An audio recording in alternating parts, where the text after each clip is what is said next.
Happy New Year! It's a new year for the Pigs and Fergs podcast, and are you happy that we're in 2023, Piggy? What were your New Year plans like? What happened? What happened? I don't know. I've got a year older. I'm more fat because of Christmas. I feel like an alcoholic. I've been drinking a lot of eggnog over Christmas. I've been drinking a lot. It's slowly just become a circle. Christmas. You go see your family, you start crying, and the years go by, and then you sat there, and you're 55, and you're like, where has life gone? Yeah, I had a decent New Year, thanks. I had a couple of drinks, it was fun. I would say keep it festive, but we don't need to keep it festive anymore. The season's over, it's a new year, another miserable year. I'm sorry to the listeners who were expecting something that was going to be upbeat. But you know what, we are upbeat because we're reviewing what we're reviewing today. We're reviewing the episode I was born on. We were reviewing the 29th of December 2003, or 3, as people like to say 3 instead of 3, episode of Raw. Raw took place, I don't know where, but it took place on this episode. I don't know if it was pre-recorded or recorded. It was live from San Antonio, Texas. It is the hometown of Shawn Michaels, who tonight has a chance to become World Heavyweight Champion when he faces Triple H in the main event. So yeah, last week we talked about the shows that we got into wrestling with. So yours was the Raw from Christmas, mine was Unforgiven 2006. Now we're going to take a little bit of a detour into shows that were on when we were born. So, you know, I don't know if you want to dox yourself and say the exact date you were born, but this was around the time you were born, December 29th. I was born on this day. Don't say I'm doxing myself. I was born on the 29th of December 2003. All right, okay. And this was the first Raw of the Piggy era, so to speak. Yeah. Any memories of being a little piglet in the barn, or what happened? I remember my mother beating me. Well, that's not very nice. But anyway, keep it festive. Your hosts are JR and the King. And Randy Orton, well, you know, you took beatings from your mother, but Randy Orton gave some beatings to Mick Foley. Was that a tasteful segue? Yeah. We're not even starting the show yet. I just thought it would be a good segue. But Randy Orton's here too. We've got RVD, all the like, on this show. But first of all, we talk about what we talk about every week. Nostalgia seg. First of all, video games. There were quite a few, weren't there? There was, on the GameCube, we have WrestleMania 19. It came out September 8, 2003. Do you have any memories of WrestleMania 19? Never played it, but I do remember the season mode was one of the best ones because it was...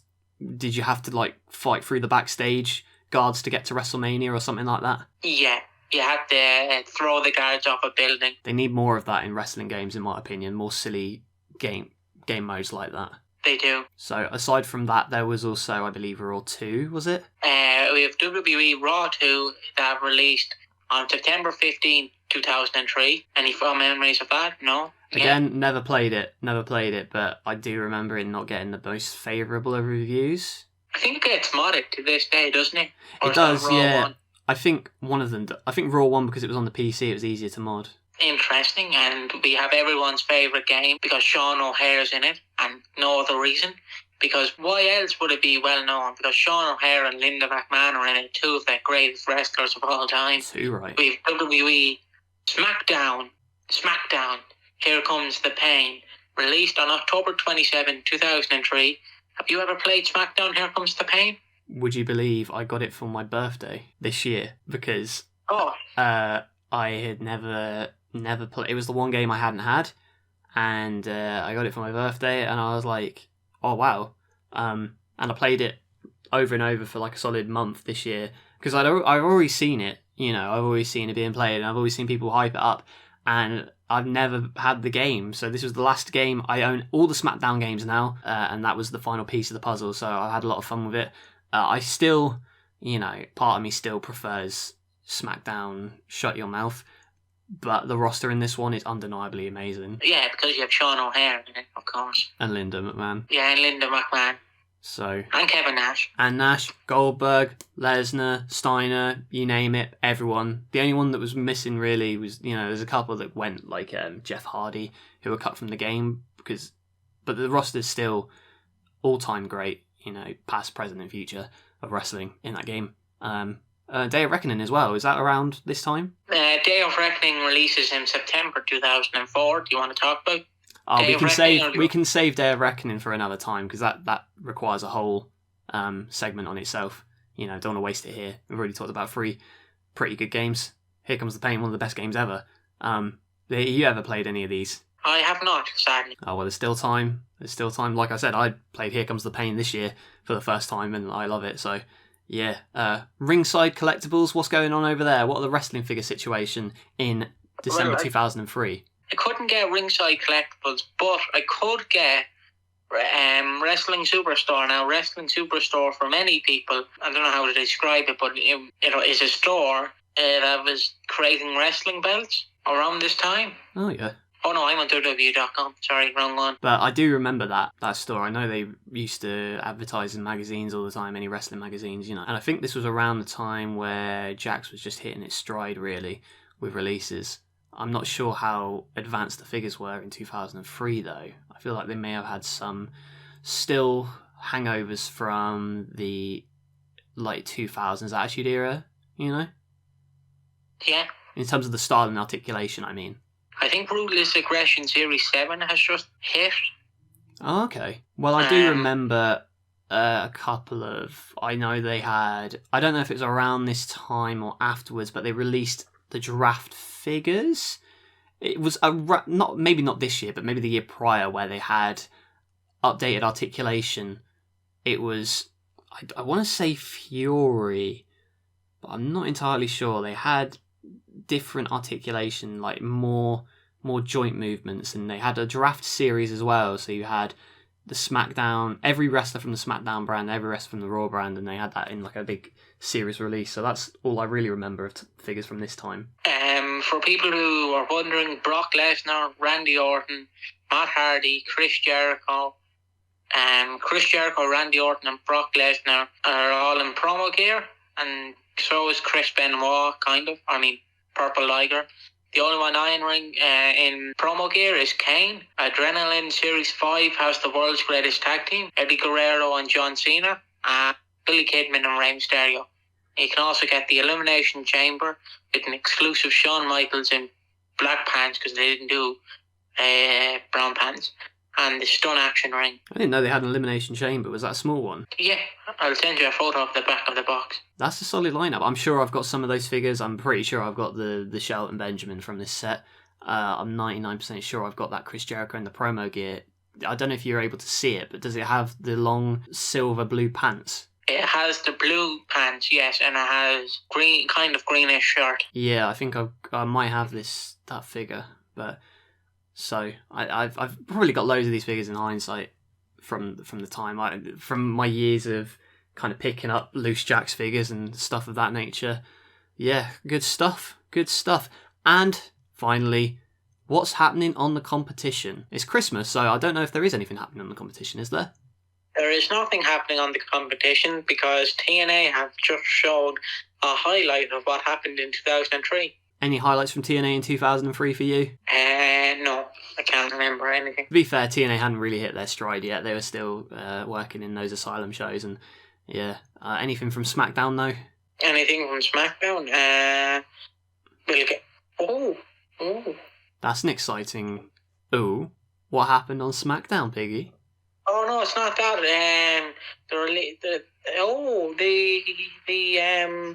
Minoru Suzuki's getting released later on. Oh my god. No, because that dates it now, because people are going to know when it's filmed. Cut it. Editor, cut it. No, you mean, that's cool that it was released a month ago. Oh yeah, it was cool. It was up for pre-order a month ago. You're just remembering, it was up for pre-order a month ago. How much was it when it was up for pre-order? Out of curiosity. $50. Screw that. I am not buying that. No, I'm keeping my Bo Dallas with the hair glue to the back of it. Thank you very much. And what was that? Side note. What was that supposed to be, that Bo Dallas with the hair in the back of it? That's Minoru Suzuki. Yeah, but like the little hair in the back. That's what he does. It's what he had. 2017 Minoru Suzuki had a little fluffy back of the head thing, and it got shaved off in a hair versus hair match against Goto at Wrestle Kingdom in 2018. There's my nerdy New Japan knowledge. Puts his glasses off his nose. There you go. Have you got any results from the competition of Minoru Suzuki? What was Minoru Suzuki doing in December 2003? I don't know. What was he doing? I can imagine he was probably beating up people in Japan. I think he might have been in Pride at this time as well. Pride competition? Maybe we should do a Pride show. Anyway, doesn't matter. There wasn't really any competition to speak of at this time in December 2003. So in Raw, we'll start off with JR and the King. Because we're in San Antonio, Texas. Obviously, as I mentioned before, Triple H and Shawn Michaels going to be the main event. But to start with, we get a recap of Mick Foley. And he left last week. He didn't want to fight Randy Orton, so he left. And this is the start of the big rivalry between Randy Orton and Mick Foley, which culminates in a brutal hardcore match at Backlash for the Intercontinental Championship. And Randy Orton, he comes out, but first of all, it's Mick Foley's music. And then Randy Orton comes out, and the crowd is not happy. But I suppose the crowd didn't really think that it was going to be Mick Foley coming out anyway. Do you have any fond memories of Orton and Mick's rivalry? I remember the Backlash 2004 match very fondly. And I remember the spit and the kick down the stairs. I remember that as well. Yeah, so Lillian is announcing him as the winner of the match last week and the new hardcore legend. But Randy Orton, he's bigging himself up, and Booker T takes exception to this. He wants a title shot tonight. Of course, Randy Orton, the Intercontinental Champion, just won it a week prior at Armageddon against Rob Van Dam. So Booker T wants a title shot, but then Mark Henry clatters him. Randy Orton only then says, yeah, fine, I'll accept the match. And that's the opening segment. Obviously, Randy Orton has a lot of growing to do, because I don't think this is a great promo, just in my view. What about you? Yeah, I don't think it was one of his best. He's definitely not green, but I suppose a little bit green compared to what he'd become, but he has a lot more growing to do as a performer. But I do feel like this feud with Mick Foley is the start of him becoming a more well-rounded performer. I would agree with that. So we also go backstage. Eric Bischoff, he's upset at Mark Henry and kicks him out. But he'll cash in his favourite from Survivor Series, of course. The big overarching story with Austin and Bischoff, do you want to kind of go through it? This is by far my favourite. No butchering. That's what I say. This is by far my favourite angle, because the reason I love this is it's so dramatic, but it's so anticlimactic in the end, because the entire storyline of the Survivor Series was if Austin loses, he has to leave. And then at the end, Austin loses.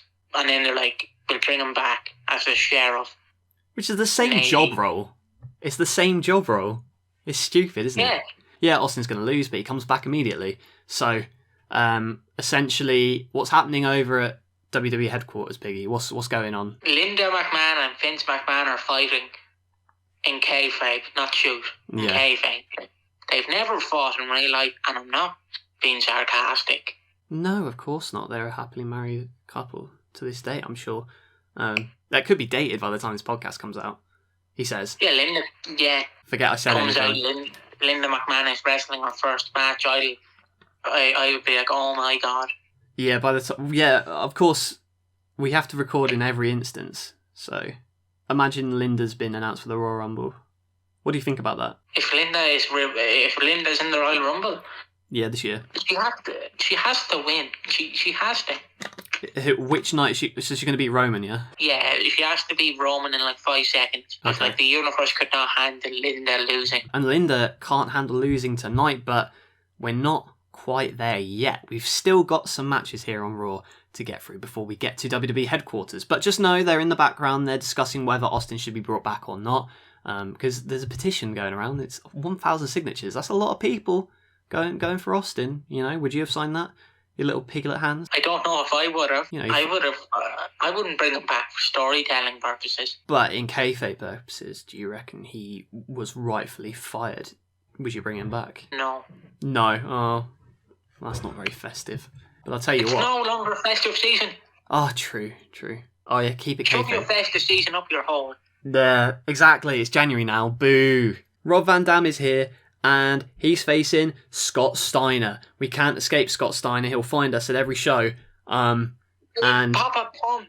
Big Papa. Ric Flair. You old crooked bastard. They're not watching you. They're watching Stone Cold and The Rock because they're tired of your old ass. And Ric Flair came out here has more skin than a loose Shar-Pei puppy dog. I think Steiner should have cut a promo instead. But you know what? Not a bad match. It was short and inoffensive, and I liked it. It was Rob Van Dam versus Scott Steiner, and Steiner is just attacking him, posing about, really. Clothesline misses, Rob spin kicks, and Rob Van Dam nearly breaks his neck on the Rolling Thunder, but then again, it feels like he's always doing that. Every move he does, I feel like he's going to break his neck or something. Split-legged moonsault for 2, Steiner suplexes him to cut off Rob Van Dam. They fight on the top rope, and Steiner falls like a cartoon, because of the way he's flailing his arms about, and RVD hits the frog splash and wins in a short amount of time, just about 5 minutes. What do you think about that match? Just before we get to the thoughts, a running segment I want to have here tonight. What Mr. Main character would Rob Van Dam be? Oh, that has to be off. Yeah, because for those of you who may have missed it, last week I compared Randy Orton to Mr. Tickle, just because of the way he's quite a bendy figure in the way he moves. So Rob Van Dam, are you asking me which Mr. Men I think Rob Van Dam is? Yeah, which Mr. Man is? Mr. Man is Mr. Happy. I know it's a basic one, but I feel like RVD is pretty laid back, he's pretty chill. I think he's Mr. Happy. And you can interpret that in any way you want, really. And what Mr. Man is Scott Steiner? Maybe Mr. Grumpy. Or Mr. Strong. He's Mr. Steroids. Yeah, Mr. Strong then, Mr. Strong. Has Mr. Strong been popped on the steroid test yet? Moving on. This was a great match. Isn't there a Mr. Cloud? Or am I wrong? Because I feel like if there was a Mr. Cloud, because obviously the big muscles and the big steroided body up Scott Steiner could be. Or Mr. Cloud sounds stupid. Am I making that up? He's Mr. Cloudy. Mr. Cloudy, that's it. Rob Van Dam's Mr. Cloudy. Yeah. Yeah, there we go. 420. And then what is Scott Steiner? Little Miss Perturbed, maybe. I don't know. I need to review my Mr. Men before I start doing this segment. I need to give it my all. But Rob Van Dam is Mr. Cloudy. We don't want to waste all the Mr. Men and all the characters just yet. We need to save this segment for a couple of weeks, alright? But we get some classic HBK moments. Obviously, they're hyping up his title match tonight. Shows him winning the title in San Antonio at the Royal Rumble 1997. But then Chris Jericho and Christian are arguing in the back. You love Christian Cage. But he's mad. He's mad at Jericho. Why is he mad at Jericho? Because Jericho, he stole a woman from him. Chris Jericho chose a woman over Christian, and Christian is very salty. But we should also say at this point, Christian is hitting on our certain mother. Oh, indeed. Jungle Boy's mother. Oh, of course. Well, Christian Cage. Christian's hiding something. Maybe, but Christian Cage is a bit. He's peak creepy little bastard here, isn't he? Yes. Actually, we'll get to that. He'll get to creepy little bastard, and we will cover that in an arc. I know we want to cover Christian Cage's entire story, really, but we'll get to that, especially the feud between Jericho and Christian, because it really made Christian into the performer he would become, at least in my view. So the coach is at the headquarters. He's updating us on the situation with Austin. He's obviously a little slimy bastard, so he's obviously on the side of Vince McMahon, but Linda is arguing for Austin, and Vince McMahon is there, and he says he's going to argue against Austin. We then get the Dudley Boys versus Eddie Craver and Russell Simpson. Yes, I remembered their names. Just two jobbers, basically. They're about to have a job match, but Ric Flair is the special guest referee. Describe this fit. Ric Flair should have just took a cab and fixed his yellow crooked tee. Okay, but what about his yellow crooked khakis? I don't think Scott Steiner would have been happy, and I wish more referees wore khakis. Yeah, he does look fancy. So the Dudleys working over. I did look up as well if these jobbers did anything of note after this, and they did not, unfortunately. But the Dudleys are beating up the jobbers, and Bubba does stop to mock Ric Flair, does a little strut, and the only thing I thought about in this match was, oh god, they're two jobbers, and Bubba Ray is going to kill them. I don't know if you had that on your mind. I did. Yeah. But luckily, Flair calls it down the middle because he calls for the DQ. Why? I have no idea why. Closed fist. You're not allowed to use a closed fist, and Flair was calling it by the book. So the Dudleys lose to the jobbers. Yeah. What do you think about this match? Why are you laughing? I don't know, I just thought, I forgot to mention Bubba's thrusting. Yeah. Oh yeah, he thrusted in this match. Aggressive. I wonder what Mr. Men. No. Mr. Horny. Mr. I can't just say Mr. Happy for all of them. He's Mr. Plump, Mr. Greedy. Mr. Greedy is Bubba Ray. But Batista comes in and lays him out afterwards, so there you go. Justice is served. Batista is shredded. And we also get a Shawn Michaels look at his comeback at SummerSlam 2002. What are your thoughts on that match, actually? That's one of my favourite matches ever. It's a brilliant match for someone who redeemed himself. Because I kind of looked at 90 Shawn like CM Punk in a locker room. Apparently they were horrible backstage before Shawn found God and before CM Punk was allegedly asked to leave AEW.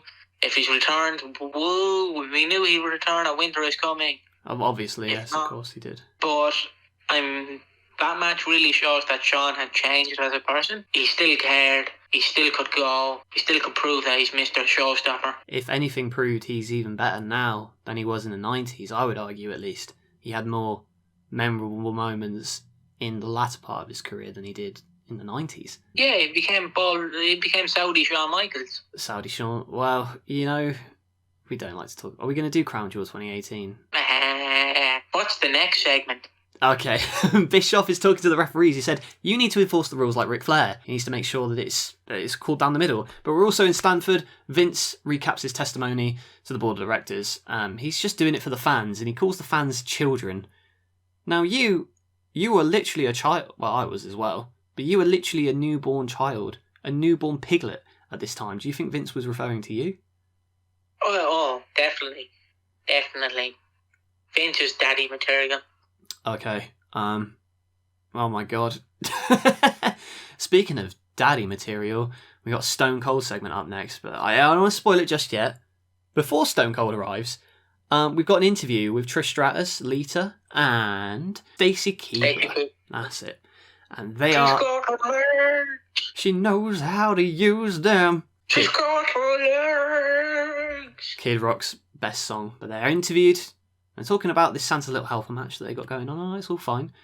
Suddenly they scream. Please talk us through this, because this is... I was so taken aback by this. I could not stop laughing. So basically they're like, oh yeah, we're wearing these skimpy outfits to show all the WWE universe. I don't know if they're calling it a universe at this point. And then Stone Cold just backs up his Jeep. And the women are all screaming. And I'm like, oh, I wish he clipped one of them by accident. I just wish. Wish it happened. I was scared. Because it would have made it more funnier had he just... I don't want anyone to get hurt, but it would have made the segment funnier if he just by accident hit one of them. Not full force, but just accidentally hit their knee or something. Yeah, you do a comedy. You do a green screen thing where one of them goes flying and he's like, whoops. So yeah, he's here. Austin's here.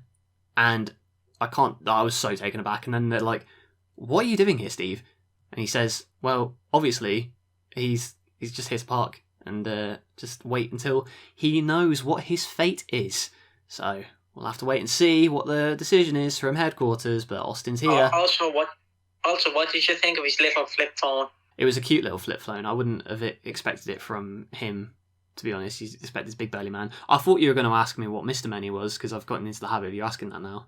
Well, what Mr. Men is he? Oh, I don't know. I literally, when as soon as you started asking that question, I was like, oh god, what traits does he possess?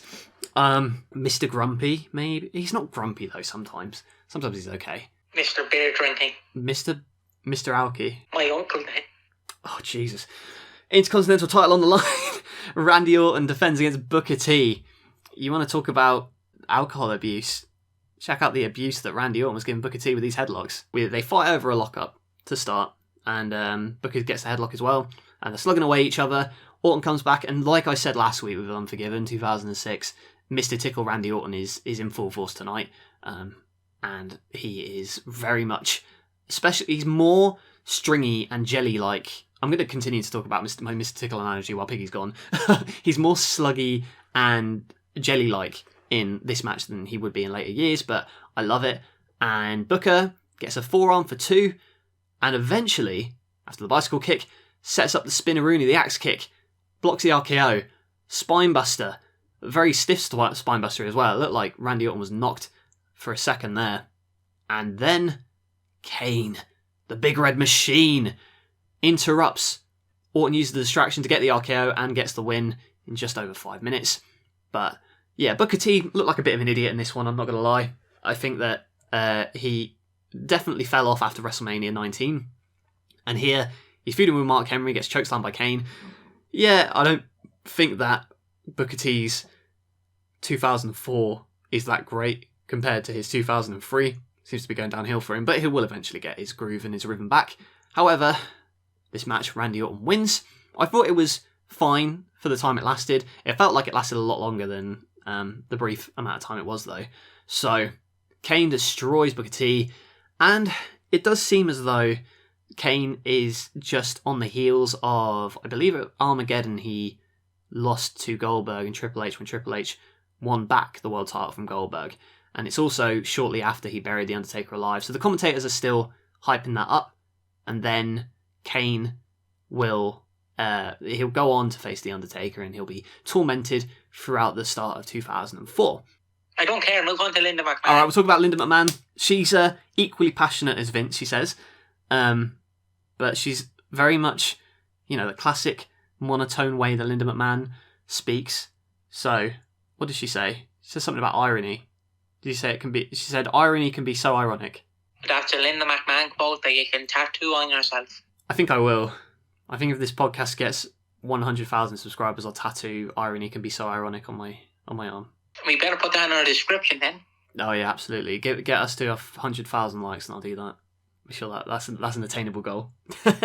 Got Chris Jericho trying to attain the affection of Trish Stratus, but he's messed it up. Oh, good grief.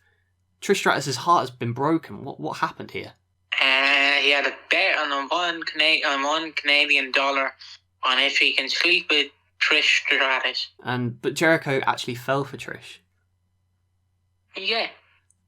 And she says, am I only worth $75? Not $75. That would still not be great, but it would be a lot better than 75 cents. So, am I actually worth 75 cents to you? That's what hurt. And Trish is having none of Jericho's bollocks. So, what did you think of the acting here? It was very dramatic, wasn't it? Heart-wrenching. Austin gets the wrong number. Man, can't catch a break. He's still waiting. Still waiting in the parking lot. And then we come on to the Santa's Little Helper 6-diva tag. It's Molly Holly, Jackie, and Victoria taking on Stacy, Trish, and Lita. They were dressed in Santa outfits. She's got legs. She does know how to use them. She's using them to choke out Molly Holly. Actually, hold on here. What is Lita's? Let me just briefly get Lita's song here. What is Lita's song? You continue the match and I'll look up Lita's song lyrics. So fuck your rules, man. So fuck your rules, man. I can't hit those notes, unfortunately. You're the one who did music. You should be doing the karaoke for every week. So, hold on, so do you want me to sing the song then? No, I can gladly sing the song. I know, but if I gave you the opportunity to sing the song, that would be here. It's a good song though. I don't want it butchered. No offence. So fuck your rules, man. You step down. Lita steps down off the top rope as well and comes back with a roll up and a head scissors. Trish comes in too, a Fez press, but she's still got a mind on the stuff that's going on with Jericho. So Molly Holly's a women's champion, and she gets pinned. Well, there you go. So yeah, it was a nothing match. But then it wasn't that bad though. To be fair, you got some solid workers in there. You got some solid workers, but they were pretty much just eye candy. Yeah, it's weird to see. They're not. It's not as bad as the match from the Christmas Raw we did. It's still better than that one. But afterwards, Victoria consoling Molly Holly and then turns on her. So yeah, that's setting up for WrestleMania, where Molly Holly, in an effort to get on the WrestleMania card, as the women's champion, mind you, said, "Okay, I will shave my head if you let me on WrestleMania." The women's champion. You think they would just book her on the card? Wouldn't you? Very odd. They did have a Playboy Playmate match, I think, at that Mania too. But I'm sure we will eventually get to that. For certain we're going to do WrestleMania 20, aren't we? We are. So backstage, Austin's getting a call on the phone, and he says, "Yeah, you can come back as co-GM." But he's not happy about that. So he tells him to shove it and he goes away. Okay? And doesn't he drive away then? He does, and I think he takes out a couple of cameras with him, or a couple of light stands as well. I honestly thought he was going to... I thought at this point he was going to hit someone. That would have been funnier as well if he just seen someone off-screen go flying. Yeah, but alas, I feel like they set something funny up with that first Austin segment, but they really didn't go full on with it, which is a shame. But we're only like we're just about over an hour in, and it's already time for the main event. This main event takes up the entirety of the second hour, it feels like, but in a good way, because we've got the World Heavyweight Championship on the line.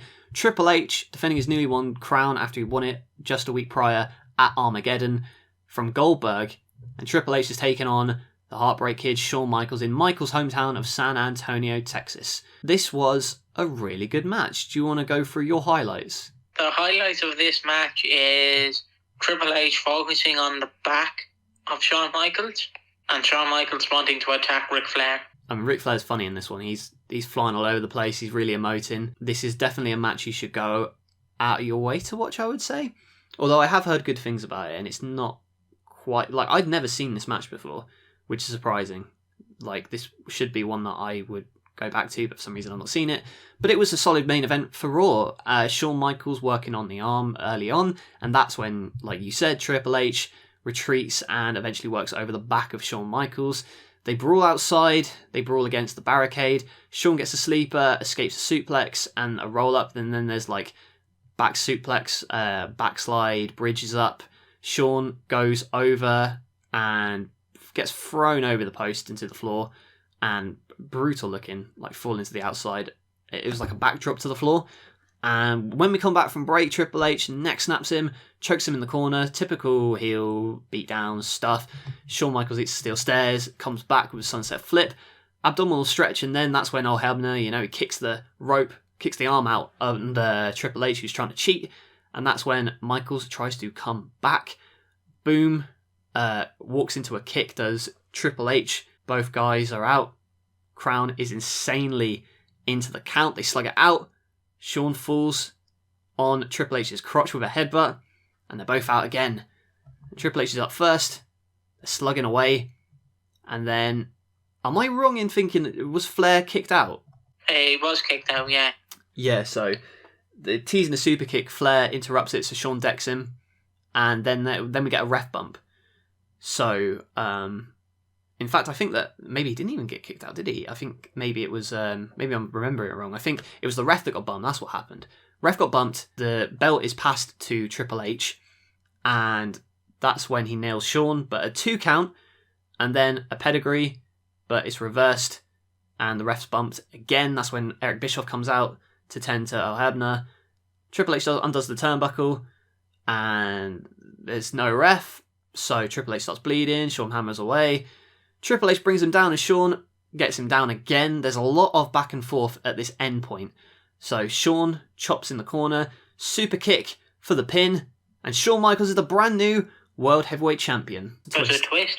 Yeah, what is the twist? The twist is Shawn Michaels, although Triple H's arms were down, Eric Bischoff says Triple H is still the champion because Shawn Michaels' arms were down as well. So Eric Bischoff reverses the decision, gives the belt back to Triple H, and then Shawn hits Bischoff, and then Bischoff is basically like, "You're fired," and he fires Shawn Michaels. Shawn goes up the ramp, leaves, and then who comes out? Good old Stone Cold. And Stone Cold basically reinstates Shawn Michaels. And he's back as the Sheriff, which, how is the Sheriff different from the co-GM? It's not. He's just got a badge, and that's the Raw. It was a flat ending, in my view. But yeah. I feel as though it didn't feel like in the build-up. Maybe it's just in hindsight, but it didn't feel like in the build-up Shawn was going to win. Like, it didn't feel like it was hyped up to that point. But I feel like after the Survivor Series debacle, where he was the last one eliminated, and the disappointment there, I understand why he lost. But considering they were going to go and fight at the Royal Rumble, could you not have Shawn win here? But then again, I suppose they do the draw then, and it plays into the Mania match, so fair enough, but a bit sad for the crowd. But overall, I quite enjoyed this match until the kind of confusing ending. What about you? I enjoyed the match as well. I loved the match, actually. There was definitely a point in it, though, that I was like, oh, this is too much. I think after the second ref bump, maybe, or when Bischoff came down, that was when I was like, oh. Because up to that point, it was a really, really good match. I think a better ending could have saved it. Like, it's silly. It's wrestling, isn't it? The fact that Shawn's shoulders were down.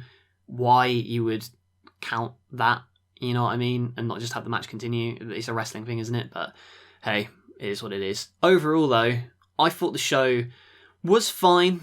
It was entertaining, is what I'll say. Like, it kept my interest, especially the main event, but it wasn't a show you should go out of your way to watch. That's just my opinion. I love the main event, though, up until the fuck finish, if you want to call it that. What do you think about this show? I think it was a good show. I would say go out your way to watch the main event, if at all possible. That's really it. Yeah, because the Randy Orton stuff, it was okay, but it wasn't really anything to write home about. All the matches were just there, and it's probably because they're on the road to the Royal Rumble now, and it's the end of the year that they're kind of slowing down a little bit, and they put all their effort into this main event, which granted, it was a really, really fun main event, but I feel like it was an ending which it kind of went back to the status quo with Austin as the sheriff, but it's what the fans wanted, and this gave us Austin on the ATV after this, so that was good. And also Austin coming in on his truck, brilliant, because I'd never seen that before. But overall, what are your final thoughts? No closing thoughts. Do you want me to run through SmackDown? Yes, great. What happened on SmackDown this week? Well, I have a long paragraph here, if you don't mind indulging with me for a few minutes. Of course. A little nice taster. On Velocity tapings, we had A-Train defeated SmackDown's number one, Funaki. The Basham brothers defeated Los Maximos. Jamie Noble defeated Brandon Groom, not Brandon Cutler. Shannon Moore and Orlando Jordan defeated Akio and Sakota. And I think that was it for Velocity. And now we move on to SmackDown. I believe this is a SmackDown. I want to say so. We have the Cruiserweight title match. Tajiri with Sakota and Akio versus Rey Mysterio. Akio and Sakota interfere and prevent Rey Mysterio from connecting with the 619. Eventually, the referee gets knocked down, and Akio shoved Rey Mysterio off the top rope into a Tajiri kick. Sakota tried to interfere, but got a face full of green mist by accident. Rey Mysterio kicked Akio off the ring apron and then rolled up to Jerry for the pin to win the Cruiserweight title. We have an in-ring interview between Michael Cole and Rey Mysterio, The Big Show, and Hardcore Holly. Rey Mysterio said his one New Year's resolution, and that was to recapture the Cruiserweight title. Rey Mysterio says he loves performing for fans from Memphis to Melbourne and from Tokyo to Texas. Suddenly, The Big Show's music hits, and he comes out to the ring with his United States title belt. The Big Show says he has more important business to discuss. The hottest thing on the market. The Big Show unveils his t-shirt with Chicks Dig It Big slogan and says there are plus sizes for the overweight fans. Do you own that shirt? Mysterio, do you own that shirt, Piggy? What? Do you own that shirt? No, I'm wearing a Christmas shirt. Still? Oh, okay. Rey Mysterio, feeling disrespected, grabs the shirt out of Big Show's hands and threatens to throw it to the fans. Big Show threatens to beat Rey Mysterio if he did. Beat him up if he did. And Rey went ahead and tossed it into the crowd. Big Show attacked Rey Mysterio and then beat the living hell out of him until Hardcore Holly made it the save. Rey Mysterio hit a 619 for good measure for escaping with Hardcore Holly. Backstage, The Big Show and Paul Heyman. The Big Show throws his United States title on the floor. Remember when champions were proud of their title? Sorry, I'm just reading the notes here. They're taking it too seriously. The Big Show starts to destroy things until Paul Heyman shows up to talk some sense into him. Paul Heyman gives Big Show a match against Hardcore Holly later tonight. Number 5, Bradshaw versus Rhino. This is a rubber match with both wrestlers owning one victory over the other. Bradshaw wins the match after the clothesline from Hell. Any thoughts? No. I all I think is, can you believe? I don't think anyone would have believed at this point that in 6 months that Bradshaw would be the top star on SmackDown. We have another backstage promo. Paul Heyman says it was an honour for the SmackDown superstars to entertain the troops in Iraq. John Cena interrupts and says Paul Heyman wasn't even in Iraq when guys like him were over there performing. Can we actually talk about that? Because spoiler alert, we're recording this after the Raw episode. However, I'll probably put it in post just before the Raw episode. We'll talk about the Troops episode because they did show a recap on the Raw. Quite America moment. What do you think of that? I don't mind it. It's it's a post 11 basically hype package basically to try and get America to feel good again, isn't it? I think you say try and get America over. I think America's already over. But you know what I mean? It's to try and lift their spirits. Yeah, yeah. I think it was a nice idea, and it was cool to see that they go over and like entertain those guys. Yeah. Feel good. Will I continue? Oh yeah, but also Benoit was choking Charlie Haas from behind on the plane in the package. I just wanted to mention that as well. This has to go after the Raw episode, considering this is after Raw. Oh, of course, yeah. John Cena calls General Manager Paul Heyman a big fat coward. Paul Heyman says he's never been called a coward, and he's always led his troops into battle. Yeah, but he didn't pay them. Paul Heyman said that John Cena and a partner have to win their match tonight to gain entry into the Royal Rumble. The FBI, Nunzio, Chuck Palumbo, Johnny Staboli versus John Cena and Chris Benoit. John Cena was prepared to fight the FBI by himself, but Chris Benoit came out to offer to be his partner. Chris Benoit made one of the FBI members tap out to win the match and gain entry into the Royal Rumble. Kurt Angle proclaims that your Olympic hero is back, baby. Kurt Angle says he was on a well-deserved break to spend time with his family and have surgery. Kurt Angle gives a speech about the troops in Iraq and issues thanks to all they have done. Kurt Angle says he met a soldier who left Iraq 6 weeks before his wife was about to give birth. Kurt Angle says that soldier couldn't see his baby girl's first step and hold her, and that's a sacrifice. Kurt Angle says he's not a soldier, he's a wrestler. He can kick ass in a WWE ring. Kurt Angle enters himself into the 2004 Royal Rumble and predicts that he's going to win it for the soldiers. And then we have a non-US title match. We have Big Show versus Hardcore Holly. Rey Mysterio came down and used the chair on Big Show to get revenge for earlier in the night. Hardcore Holly gets disqualified for kicking Big Show between the legs as he set up for a chokeslam.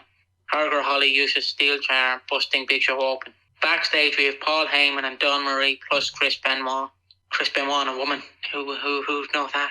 Dawn Marie wonders why Paul Heyman would give her the cover of the SmackDown magazine like he promised. Chris Benoit enters the office of the GM and says Paul Heyman is looking at the next WWE champion. Paul Heyman says that Chris Benoit is a working grunt and Heyman is management. Paul Heyman says that Chris Benoit will enter number 1 in the Royal Rumble and he'll have to go through 29 other men. I wonder if he'll be able to do that. What'd you say?